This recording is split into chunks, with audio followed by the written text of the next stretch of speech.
Hey guys, today I want to show you my rosemary plant, and as you can see it is pretty big, and I want to show you this because I'll be pruning today, and as you can see there's a fence and this is overgrown, so I'm going to be cutting it about through here all along there so I could have my walking path right here back again. And this rosemary plant was planted about 6 years ago, and as you can see it's pretty big. I also planted that aloe, but it gets shaded with the rosemary, so the aloe hasn't grown very much. But let me show you the trunk of the rosemary. As you can see, it's pretty big, and there's two of them. There's another one over here. There you go. And it's pretty big. But rosemary, it's pretty good plant. You can use it as an herb for cooking. Put it on any kind of meat, steak, fish, pretty much anything. And it is very fragrant. It smells really good, especially when you grab fresh peas right here and you just rub it along your fingers and you smell that. It gets a little bit sticky and it smells really nice, and that smell also repels mosquitoes. Whenever it gets cool around here, I just grab a bunch of these and rub it against my hands and any exposed skin, and that will repel mosquitoes, so that's pretty good for that. And also don't forget to rub some of this on your face if you're using it to repel mosquitoes, because they will go onto any exposed skin. And we do get some mosquitoes around here. We don't get swarms of mosquitoes, but we do get some, and I've done this when I work on my car. As you can see, that's in to remove the engine.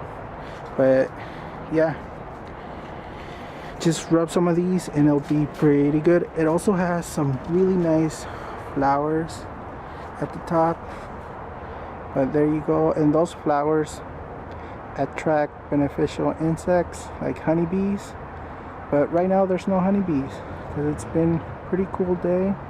We get some sunlight right now, but then we get shaded, so it's been a really nice day. As you can see, it has a ton of new growth, and the best time to prune these are right now in the springtime, because you prune it and it will grow back, so you get this nice fresh new growth. And this is what you want for cooking. You want fresh brand new growth, not the woody older growth. As you can see at the bottom, once it gets like this, it's not really good for cooking anymore. You want to use the tips for growth, so you want to prune it often and it will grow back. Also, rosemary doesn't need a lot of water. I barely add any water. Rosemary like this, it covers the ground, so the soil always remains a little bit wet, but it doesn't need a lot of water, just a little bit. It's one of those plants that are drought tolerant, so don't give it a lot of water and it will do just fine. This one had explosive growth ever since I planted it. It used to be only one plant, but then I used cuttings to grow another one, and all I did was just like that, just cut a piece, stuck it in the ground, and it grew. So this year I stuck 2 pieces just before the rainy season, back in January, before it started raining.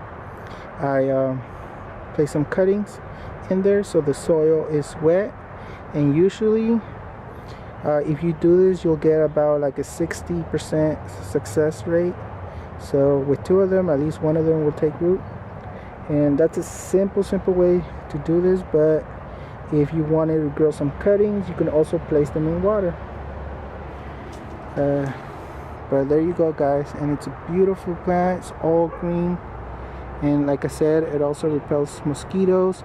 It's also good as a companion plant to repel other insects. But there you go. Sometimes I just put these or some cuttings or some leaves next to some of my other plants that get eaten by insects, and that helps them out. Alright guys, thanks for watching, and